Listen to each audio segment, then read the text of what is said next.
Sharon Adler here. She's from IBM Research. She has been involved with Markup since times many of us even don't know what the angle bracket or internal subset or processing instructions are. Before some of you were born, but we weren't. Yeah, you are right. I will pass over to you. Thanks, sorry. I like to make fun of my old age. So, thank you all for inviting me. Invited me for two reasons. Number one, I am really the oldest living SGML, XML person on the planet with a continuous record of working with these standards. And I was in the neighborhood because we had an XSLT meeting this week in Prague. So I really appreciate being invited to come and speak to you. This is kind of the musings of an old lady, an oral history, but I think it's important to sort of give you all kind of an understanding of how we got here. And it's fascinating to me. Yesterday we were listening to the panel talk about editors, and Henry brought up something that he said 20 years ago, and it's true.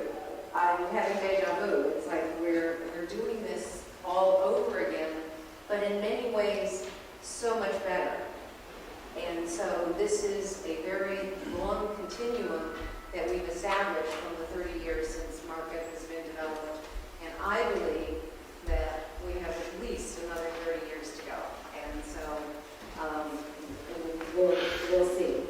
But I really marvel at, the shift that has gone on in the last 30 years from SGML to XML, the different, ways people view markup, how it's used, etc. There's one more caveat to this. I wrote this several days ago. Honest to God, long before I saw Tony Brand say, "In the beginning there was a page." So I think XSL people must have a God complex, and I apologize to you for that. But it really is true. SGML is a document processing standard, and everybody knows that, but there's lots of sort of nuances and implications of it that don't get talked about very often. I know it's been written about that the idea was that the document content would outlive the application, and that it would be around no matter what processor used it. We used to talk about Boeing maintenance manuals. I was originally the Boeing representative on the SGML committee, and we would talk about stacks of manuals that could be as high as the Minuteman missile and other things like that. We talked about it in decades, and we thought that was a long time. We can see from the web that's minuscule. These things have to live in perpetuity. And so there's lots of interesting challenges, because although we had, wonderful far-reaching ideas about making information universally available, we were very small in some of the areas that we were thinking about. The ANSI committee that started SGML originally, and it was originally, I think, on American National Standards Institute group. It took about 3 or 4 years before we became an ISO committee and broadened it to the rest of the world. And we were primarily DCF users, so that's my plug for my company, but it's, a batch processing formatting system. And the only reason why I tell you is because it, again, sort of colored our worldview. And so I think it's interesting. There's lots of things that are in it because, in SGML, because of DCF, some for good, most for evil, but it's still a little bit of our background. None of us were computer scientists. There was a lawyer, there was a The lawyer, but most people don't talk about Joe Gangemi, who was from a small publishing printing company in Cherry Hill, New Jersey. Bill Davis from the Internal Revenue Service at the time in the U.S. I was from Boeing. There was another fellow from Boeing. So you can sort of tell that none of us were computer scientists. I used to say that the SGML syntax is ugly, and it certainly could be improved. It was standardized, and it was doing the job. And as a result, it really did good things. And of course, I think it did, as we morphed into XML. The original focus was on separating content and form. That's what we used to talk about. And so much of the emphasis was on formatting. Separate, the document content from the formatting. Now, why did we care about that? Well, because that was our notion of what an application was. The other options were word processors that locked you in. Okay. And some of them still do. We won't go there. The point is, that's what we were trying to get away from.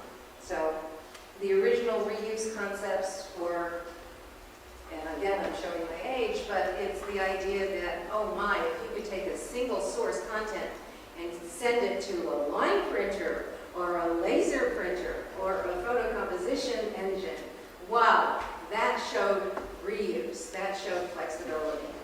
Because in the old days, people used to rekey this stuff over and over and over again.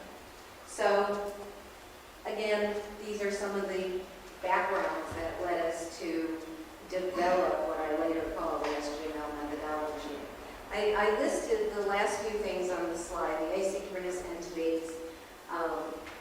This one is something that while we were developing SGML, it was considered to be extremely important by some people, but everybody hates it.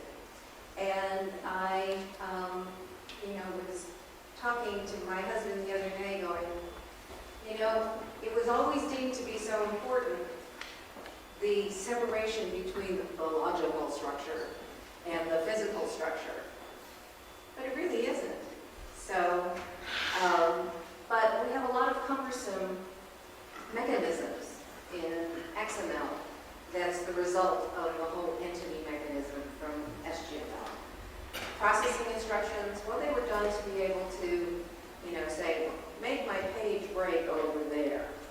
Make my line break over there.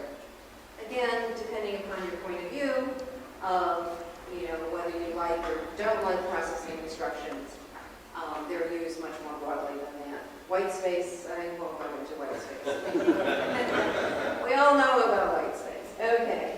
And of course, marked sections were there because the only thing we thought about is if we're going to be creating a standard SGML, we had to create the ability to be able to write books about it. And in fact, that's how I got into Markup to begin with, because I was leading a publishing effort at Duke University, and we were trying to document the publishing system that we had, and we couldn't do it because all of the control poles were part of the system. And so there were lots of interesting challenges from a purely publishing point of view on all of this. So the early tools focused a lot on just editing, and it used to, bother me a lot because it was, well, we're focusing on creating the SGML, but we're not focusing on what to do with it. We're not focusing on how to use it. That came later, and this is also probably sort of provincial for me, but the way I look at it, it came later with companies such as Softwatt's Panorama, which was a browser, EBT's Dynatext, where I left Boeing and went to work at, left Boeing, went to IBM, then went to EBT to work on Dynatext, Dynatag, and a few others. But Dynatext was the first SGML browser out there. And so we began later on to have transformers, programming languages, search tools. But it took a long time. And in fact, one of the justifications for wanting to do XML from SGML was to broaden the base, broaden the interest so that we could have a better set of tools. And I think lots of what we've seen yesterday and what we will see today has proven it out. There's tremendous variety. The competition that we had in the old days, and I have to talk about it, I'm in Europe, it was something called ODA. It was an ISO standard, the Office Document Architecture that was then to be in competition with SGML was turned into the Open Document Architecture. It never really stuck. It was, something that was adopted by most of the major corporations. IBM, Microsoft, Digital Equipment Corporation, Xerox, HP. And so, because we were competing with word processors out there, that was the big market. We had to fight all of this to get any kind of visibility, to get any kind of attention, to get anybody to be interested in creating and building implementations and tools. So in one of the slides, in one of the places, I say we got caught in the middle between large-scale typesetting systems on the one hand and the word processors on the other. And so nobody could quite know what to do with us and put lots of emphasis and lots of energy to it. So the first SGML conference in Europe was in 1982 in Oxford, England. That's around the time that SGML became part of the ISO world, and so we began to broaden our base and really become a community. And that community, many of us have talked, over the years about the importance of the community and the feeling of family and working together to develop something that's better.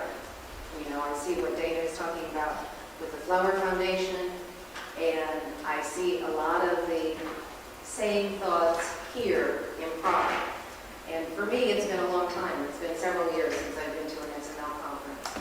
And it's great to see that sense of community, developing and here again. So I thank you guys for that. So, but anyway, that's the early tools. The early applications, Michael Sperber, McQueen, and I were talking earlier this week about a long time ago, I tried to make a distinction between what I call the SGML methodology and the SGML standard. Because, of course, it allows you to do everything. Very flexible. I'm going to get to XML in a little bit, so I promise. But I'm merely saying some of this because these are the things that we have to live with in the XML world that came to us, from SGML. And it gets in our way. And later on in the slide, I have the XML good news, bad news story. And, this is a part of it. It's very flexible. The standard allows you to do a lot of things, but there's just conventional wisdom and folklore about what's the right thing to do. In today's day and age, I think we talk about these things as best practices, but in those days we didn't have such a thing, and not really as a part of it. So there's a lot of, goodness and badness that has grown up around it.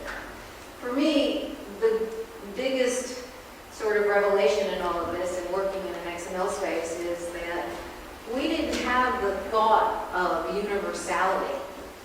I mean, in most of the SGML applications, in fact, the early XML applications, in fact, to a degree, some of today's XML applications are department-based. Maybe if you're lucky, it's throughout an enterprise. But nobody thinks about vocabularies that have to scale across an entire national government, across the entire world. And so I think these are bringing up new challenges for us and things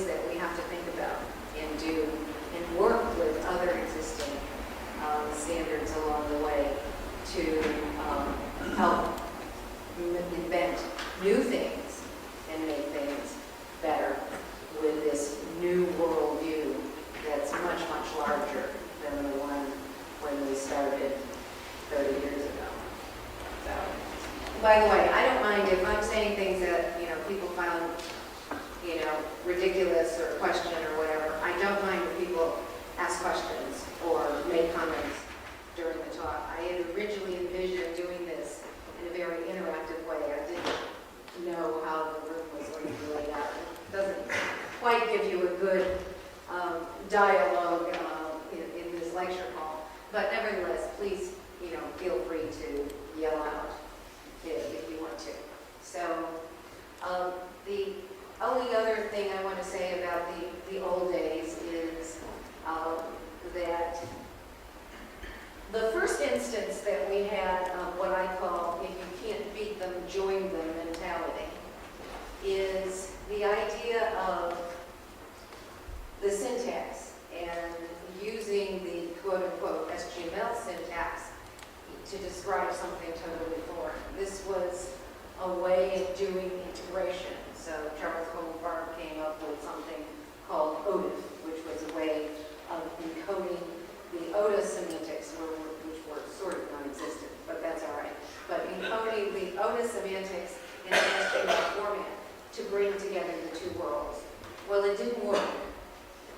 And it didn't work then any better than, if you'll forgive me, the XML syntax for RDF.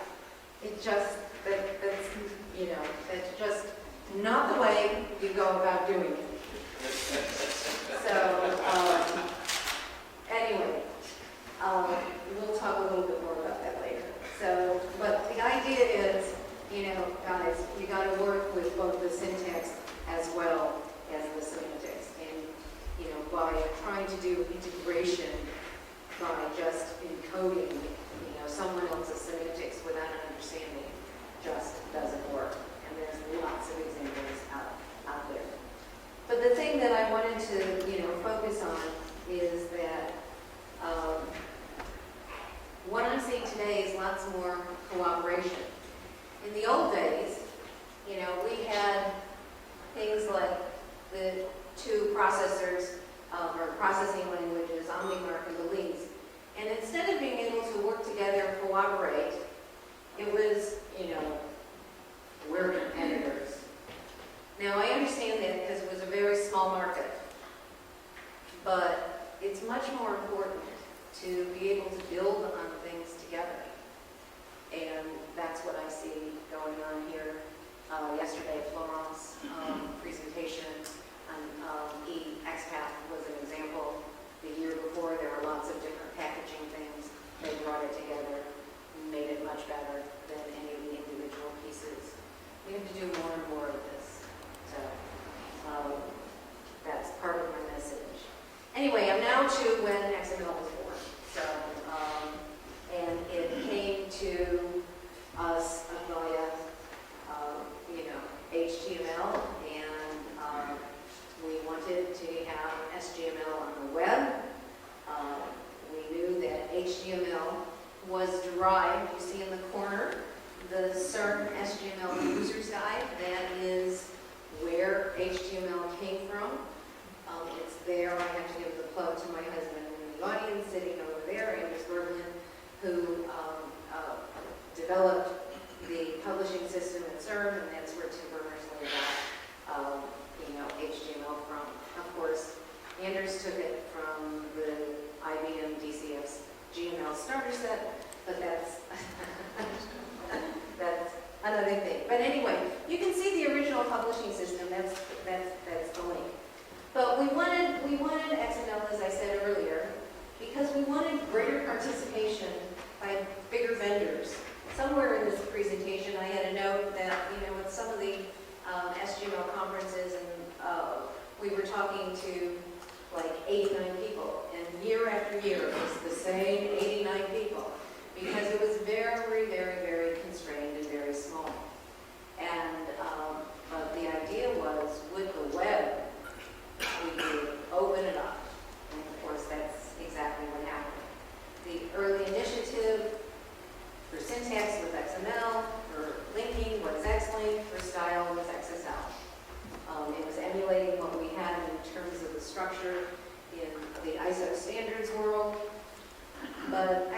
took off, became a phenomenon, and it morphed into lots and lots of different things.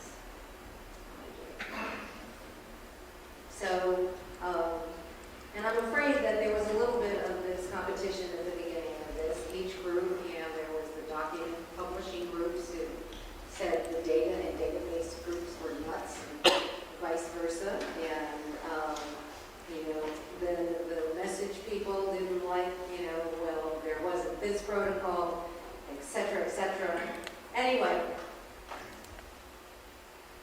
what's I think has been great about all of this is that we became very inclusive and flexible and began to work with all different areas. So XML can be used to represent many different things in very usable ways.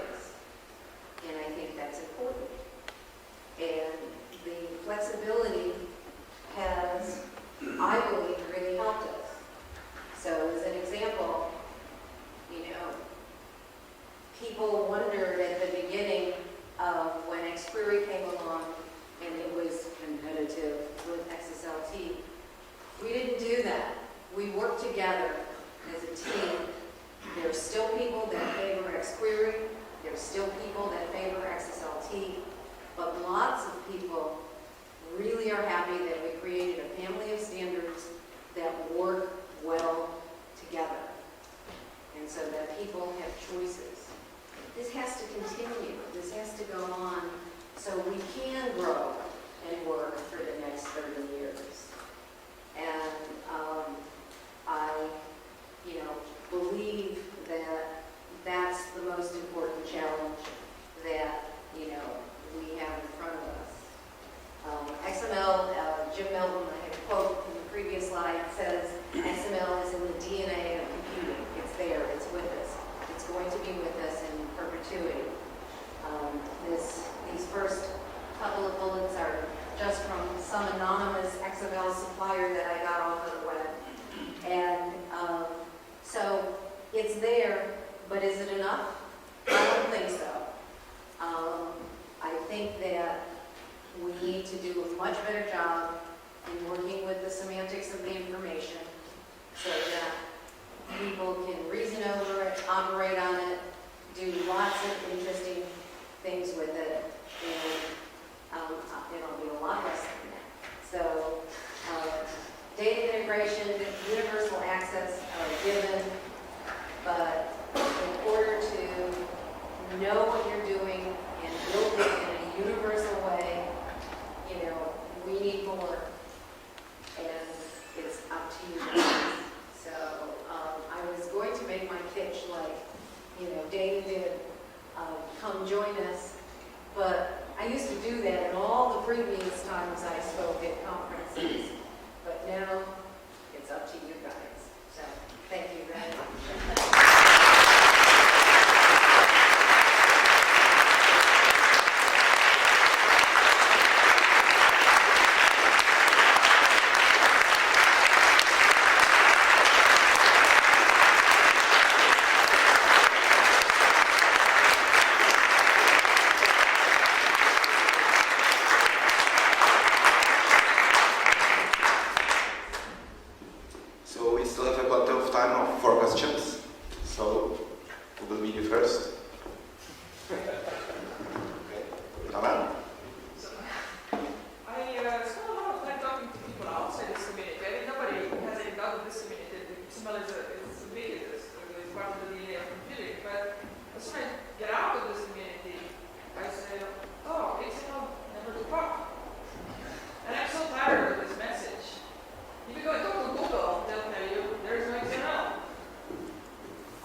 and there are tons of them. So it depends, Dana. It will be with us. Will it be everything? Will there be other things that will supplant it? Well, there'll be other things that will supplement it, but I believe that it will be there. But it's up to us to make it, worthwhile and do the job. And the only way that happens is instead of people working in little independent silos, is to come together and do it as a team rather than, only thinking of their own little world. Thank you. Any other questions? Yeah, Mike A.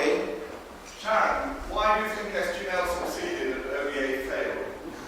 Well, because it worked, Michael. Oh, thank you. Sorry. Michael asked, why do I think SGML succeeded and ODA failed? Well, the best thing I can say is the only way ODA could ever get out its single memo that it had in the specification was to build a reference implementation, because every one of the vendors tried independently to build an ODA processor, and they couldn't do it. So then they got together to build one, okay? And by this time, SGML had lots of systems out there, and it just became a moot point. So Standards without implementation. So standards without implementation is a failure, for sure. Yes, Henry. Yeah, it's interesting that at the same time, the whole European colored book protocol stack went through exactly the same catastrophe of over-specification and under-implementation, and TCP/IP won simply because it worked. And it was implemented, right? To come back to the question, there are sort of two challenges, it seems to me, to the ubiquity of XML. One from outside, from the HTML5 mindset that well-formed is too hard. People don't really need XML, yada, yada, yada. And that's one category. And if they're right, they're hiding to nothing. If they're wrong. There's a class of users that absolutely is true for. Absolutely. But the more interesting one, it seems to me, or the alternative is the search for the universal document format, the search for the DTD schema. And the question is? Design. I'm getting there. I really am. He's really tough. I love it. And it was the OEA remark that made me think of this. That I think I'm curious as to your take on.